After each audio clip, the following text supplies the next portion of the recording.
La Bible regorge d'histoires captivantes, de dépassement et de foi au-delà des circonstances, qui nous inspirent et nous rapprochent de Dieu. Cependant, les Écritures contiennent également des passages tristes et angoissants qui soulignent clairement que la vie de personnes, même des serviteurs les plus fidèles, n'est pas toujours bonne. Il y a une histoire dans l'Ancien Testament qui, à mon avis, est la plus troublante de toute la Bible. Honnêtement, je pense qu'elle ne devrait pas être racontée aux plus jeunes. De plus, elle peut déclencher des traumatismes passés chez certaines personnes. C'est de ce passage dont je veux parler dans cette vidéo. Elle se trouve dans les chapitres 19 à 21 du livre des Juges, et bien qu'elle soit terrifiante, elle offre des leçons importantes auxquelles nous devons prêter attention si nous ne voulons pas commettre les mêmes erreurs que le peuple d'Israël dans cette situation.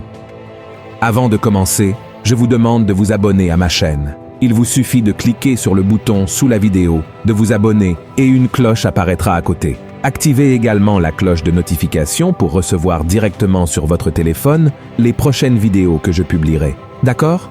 Alors, allons-y. Je veux lire avec vous un petit extrait du verset 1 du chapitre 19 du livre des Juges, car c'est de là que part toute l'histoire et les enseignements que je vais partager avec vous aujourd'hui. Il est écrit comme suit. Dans ce temps où il n'y avait point de roi en Israël. Et si vous continuez à lire ce chapitre, vous verrez que la Bible parle d'un homme de la tribu de Lévi qui cherchait une compagne. Il a ramené chez lui une femme de Bethléem en Juda pour être sa concubine. Cependant, leur relation est devenue tendue et elle a décidé de retourner chez son père. Environ 4 mois plus tard, l'homme a décidé de chercher la réconciliation. Il est parti pour Bethléem avec un serviteur et 2 ânes. À son arrivée, le père de la concubine l'a accueilli chaleureusement. Pendant 3 jours, il a été traité avec hospitalité, mangeant, buvant et se reposant chez son beau-père. Lorsqu'il a essayé de partir, le beau-père l'a convaincu de rester plus longtemps, prolongeant son séjour de quelques jours. Finalement, le 5e jour, malgré l'insistance du beau-père pour qu'il reste une nuit de plus, l'homme a décidé de partir. Lui, la concubine et le serviteur sont allés dans une ville appelée Jebus. Il était presque nuit quand ils approchèrent de la ville, et le serviteur a suggéré de s'arrêter pour se reposer. Cependant, l'homme a préféré ne pas rester dans une ville étrangère, choisissant de continuer jusqu'à Jbéa, une ville israélite appartenant à la tribu de Benjamin. À leur arrivée, ils se sont retrouvés sans abri, car personne ne voulait les accueillir. À l'époque, il était coutume pour les peuples d'Israël d'offrir un abri aux frères israélites venant d'autres villes ou tribus. Malheureusement, cela n'a pas été le cas. Alors, ils sont restés assis sur la place sans rien faire, jusqu'à ce qu'ils soient abordés par un vieil homme revenant des champs. Cet homme âgé, également de la région d'Éphraïm, les a invités à rester chez lui. Pendant leur séjour, la maison a été encerclée par un groupe d'hommes mal intentionnés de la ville. Ils ont exigé que l'invité leur soit livré. Pour protéger leur invité, l'hôte a eu le courage d'offrir sa propre fille vierge et la concubine de cet homme. Et malheureusement, la concubine a été forcée dehors et a subi des abus et des violences sexuelles terribles toute la nuit.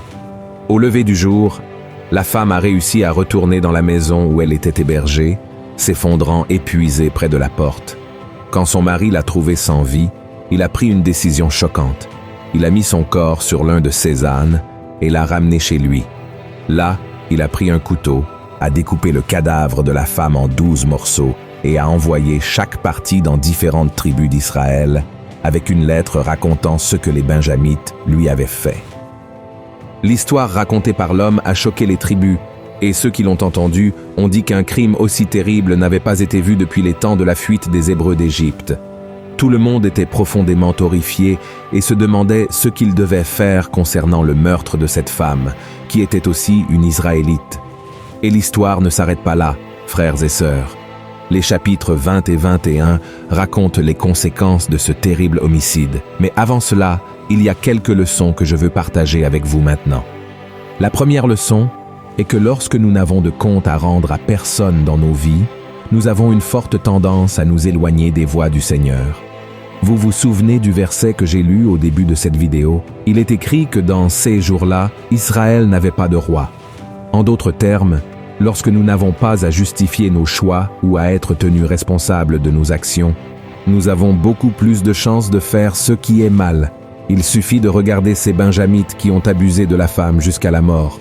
Pensez-vous qu'ils le feraient s'il y avait une autorité en Israël à cette époque?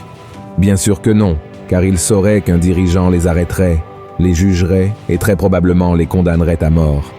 Et vous pouvez dire maintenant, pasteur, Israël n'avait pas de roi, mais il avait les lois de Moïse. Et oui, frères et sœurs, c'est vrai, mais ces lois n'étaient pas respectées et il n'y avait personne pour les faire appliquer. La même chose se produit au Brésil, par exemple. Nous vivons sous une constitution fédérale qui énonce tous nos droits et devoirs, ainsi que de nombreuses autres lois qui définissent ce qui est juste et ce qui ne l'est pas. Cependant, en raison du manque de crainte de certains, du manque de respect envers autrui et de la certitude de ne pas être sanctionnés, ces ordonnances ne sont souvent pas suivies. Et en ramenant cette histoire de l'Ancien Testament, nous voyons que les Benjamites ont fait tout cela parce qu'ils savaient qu'ils ne seraient pas punis. Et la même chose peut nous arriver si nous ne comprenons pas que notre juge n'est pas d'ici, mais du ciel, et que rien n'échappe à ses yeux. La deuxième leçon que nous pouvons tirer de cette histoire triste est que nous devons regarder chaque être humain comme quelqu'un qui a été créé à l'image et à la ressemblance de Dieu. Si cette concubine et la fille de cet homme qui a accueilli l'homme chez lui avaient été vues de cette manière, rien de tout cela ne serait arrivé. Et je ne vais même pas commencer à parler des Benjamites immoraux et dépravés, mais plutôt du père lui-même et du mari de la concubine.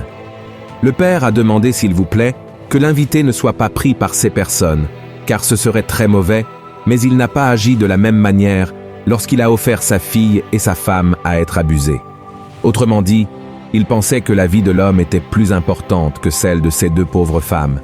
Et quant au mari, il a péché car il n'a rien fait pour empêcher que sa compagne ne soit prise, abusée, battue et tuée par les Benjamites.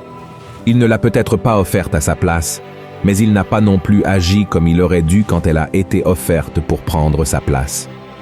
En ce qui concerne les Benjamites, s'ils avaient l'amour de Dieu dans leur cœur comme leurs ancêtres Abraham, Isaac et Jacob, ils n'auraient jamais commis autant de mal. La Bible dit dans 1er Jean chapitre 4, verset 8, que celui qui n'aime pas ne connaît pas Dieu, car Dieu est amour. Amen. Et la troisième leçon que je souhaite souligner dans cette situation est que plus nous nous éloignons de Dieu, plus nous sommes tentés de faire des choses que nous n'aurions jamais imaginé faire. Si nous lisons le livre des Juges depuis le premier chapitre, nous verrons l'histoire d'une nation qui s'est progressivement éloignée du Seigneur sans s'en rendre compte. Ce qui se passe dans les chapitres 19 à 20 et 1 est la preuve de la distance à laquelle ces personnes étaient de Dieu.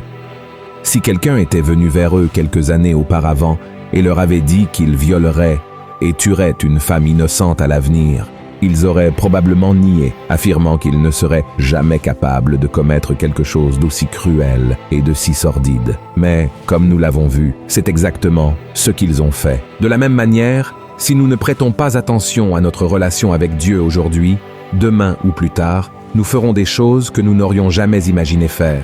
Nous ne sommes pas très différents de ces Benjamites, et tout ce que nous disons aujourd'hui comme « Oh, je ne divorcerai jamais, je ne trahirai jamais mon conjoint, je ne prendrai jamais de drogue, je ne serai jamais renvoyé de mon emploi pour escroquer mes employeurs », entre autres choses, peut arriver dans le futur si nous ne maintenons pas notre intimité avec Jésus. Amen. Alors, souvenez-vous, plus vous vous éloignez du Seigneur, plus vous devenez vulnérable à commettre des péchés que vous réprouvez aujourd'hui. Et maintenant, revenons à l'histoire, car malheureusement, elle n'est pas encore terminée.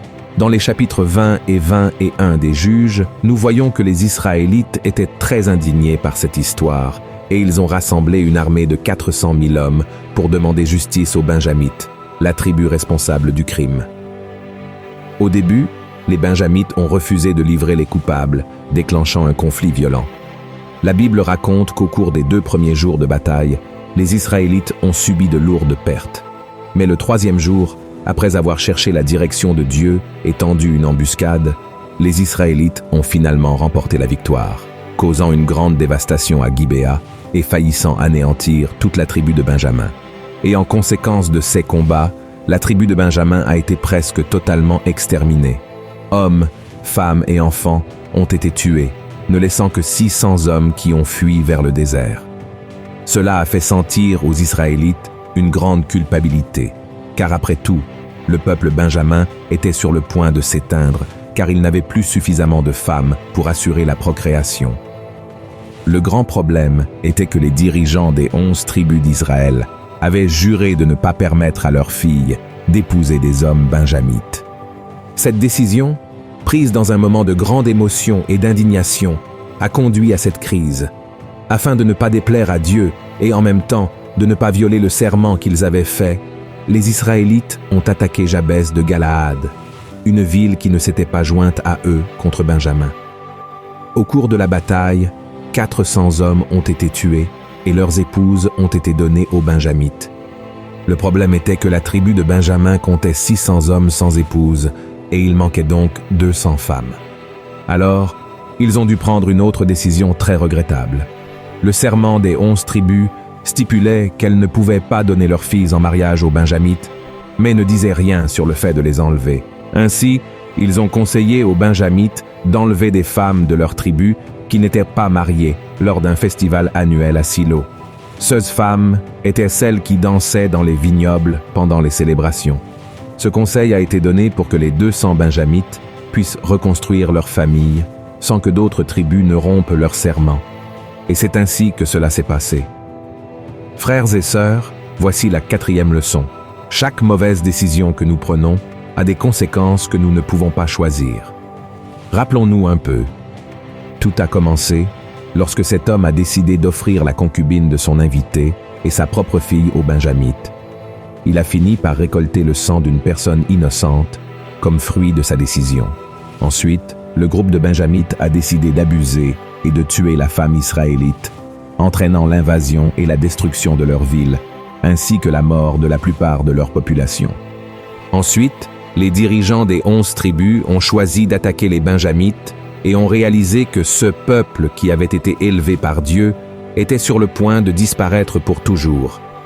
De plus, ils ont décidé de ne pas donner leurs filles en mariage aux Benjamites, mais ont fini par tuer 400 hommes innocents dans une guerre qu'ils avaient eux-mêmes inventée, et ensuite, ils ont dû voir les pauvres femmes être enlevées. Frères et sœurs, ce que je veux dire par là, c'est que vous pouvez très bien choisir votre péché, mais vous ne pourrez pas décider de ses conséquences. Malheureusement, vous devrez vivre avec chacune d'entre elles. C'est pourquoi l'apôtre Paul nous a laissé un enseignement très important dans Galates, chapitre 6. Voyons ce qu'il a dit. Ne vous y trompez pas, on ne se moque pas de Dieu. Ce qu'un homme aura semé, il le moissonnera aussi. Celui qui sème pour sa chair moissonnera de la chair la corruption, mais celui qui sème pour l'esprit moissonnera de l'esprit la vie éternelle. Ne nous lassons pas de faire le bien, car nous moissonnerons au temps convenable, si nous ne nous relâchons pas. Amen, frères et sœurs, et si nous lisons la fin de cette histoire, nous verrons que les Benjamites ont réussi à restaurer leur vie. Ils se sont remariés, ont reconstruit la tribu et ont repeuplé leur peuple. Mais même si leur histoire a progressé, les cicatrices des blessures ouvertes sont restées à jamais dans leurs âmes. De même, si vous vous repentez des erreurs commises après vous être éloigné de la présence du Seigneur et demandez pardon, il vous accueillera à bras ouverts. N'en doutez pas. Mais sachez que toutes les souffrances que vous vous êtes infligées, ainsi qu'aux autres avec vos choix erronés, ne disparaîtront pas comme par magie. Même si un jour la plaie cesse de faire mal, les marques demeureront. C'est pourquoi la meilleure chose à faire est de chercher Dieu chaque jour et de faire tout ce que vous pouvez pour rester aligné sur sa parole, car c'est ainsi seulement que vous ne tomberez pas dans la même erreur que le peuple d'Israël. Amen. Si vous avez apprécié ce message, partagez-le sur WhatsApp, envoyez-le à vos amis et à votre famille, et abonnez-vous à ma chaîne. Je vous attends dans la prochaine vidéo. Que Dieu vous bénisse puissamment. Un grand câlin.